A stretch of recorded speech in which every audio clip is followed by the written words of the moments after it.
Today we're going to talk about Michoacan Mezcals, but specifically we're going to hone in on a single species, Agave Inaequidens. It's got great flavors and truly specific to the region. So let's dig into Michoacan's finest right now. Michoacan is officially known as the free and sovereign state of Michoacan de Campo. Its economy is based heavily on agriculture and ranching, which is quite conducive to making mezcal.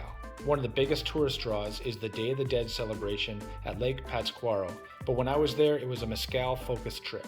The agave species designation Inaequidens translates to uneven teeth. The leaves, called pencas, have these teeth running all up each side.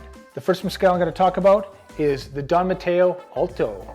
So this distillery or vineyarda was the very first one I got to visit at Michoacan. It was about 45 minutes drive from the capital Morelia, set in a beautiful pine forest. I hiked a little bit down from the vineyarda and there was this massive agave that I'd never seen before, an Agave Inaequidens. Emilio Vieira, he's a 5th generation mezcalero for Damateo. He mentioned that the field name for Inaequidens is Alto y Bravo, tall and brave. I got to tour around the vineyarda. They were preparing for a tapada or a cook the next day, but at a palenque, a vineyarda, whatever, you can always count on some good mezcal going down.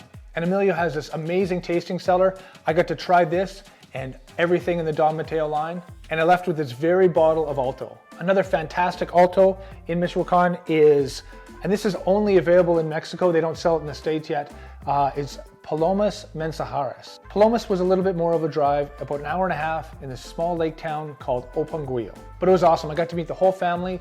Miguel Perez Jr., he's the main mezcalero right now, but his father and mezcal mentor, Miguel Sr., was there as well. I got to see a big Alto plant growing right outside their vineyarda. Even though they're a smaller local brand, I was so stoked to find these guys. I took this Alto back to California and a few others in their lineup. Amazing people, great mezcal.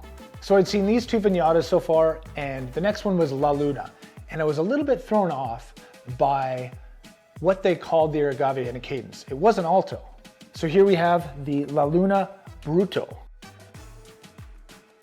The vineyarda for La Luna is an Indoparapeo. That's about, I think, 45 minutes from Morelia.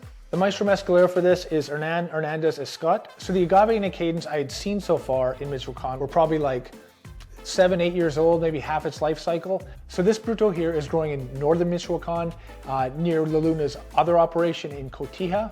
Look how massive this is. The guy standing beside it is 6'2", so that really shows the scale of how ginormous these things can be. Some of the piñas alone weigh up to 500 kilograms. That's 1,100 pounds. So I've been told the name Bruto in that area relates to its size. It's big, it's a brute. But one of the more fascinating things to me about the Agave Inaequidens, whether it be Bruto or Alto, is how low of the yield it has in terms of the eventual sugar content. When speaking with Salvador Chavez, he is the owner of La Luna Mezcal. I was trying to get some context, a number of how little yield this actually has. Chavez said a good rule of thumb estimate, if you have 1,000 pounds of agave, you can only expect 10 liters of mezcal generated. So yeah, to me this agave is incredibly special. It takes 15 years to mature until you can harvest it. That coupled with the yield makes this a scarce mezcal, again, very special. But I am gonna finish off tasting something. So I just received this yesterday. It is the Maguey Malate offering. It's, lo and behold, Agave Inaequidens. Don't know much about this yet, but they come with these awesome cards. It reminds me of growing up in Canada where we had hockey cards, we trade these. These are just amazing. So many cool stats on this. So this Inaequidens is by Miguel Ortiz Villagomez, and it looks like it's made in Canal El Agua, Michoacan. But anyway, I'm going to give Miguel's Inaequidens a crack right now. I love this, like a kid at Christmas. Yes. Let's go. Oh yes. That sweet citrus comes out right at the start. Again, a big sweet citrusy pop there. Just a tiny bit of a funky lactic note. Very vibrant, extremely enticing. Wow, the flavors here, it has a lot of sweetness, not as citrusy as in the nose. It's a bit leafy, but it's got this vegetal meatiness to it. Like if you took a big chunk of zucchini and charred it on a grill. My favorite part about it is the finish. It's pretty dry, but it's got a lot of champagne notes in there, a nice, good, long finish, and wow, this stuff is incredibly balanced. Maguey Malate, Awesome bottle this month. So that's it for me today. It's been amazing talking about these Michoacan Mezcals. Even though it's only been one agave, what a great state.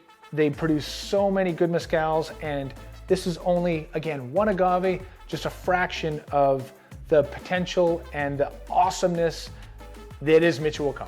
If you like what you see, like, especially subscribe. But I'm gonna salute off with this little beauty here. Miguel Ortiz Villagomez, so stoked that you were able to connect with Maguey Malate for this expression. Did a bang up job, brother. Anyways, see you next time, guys. Salud.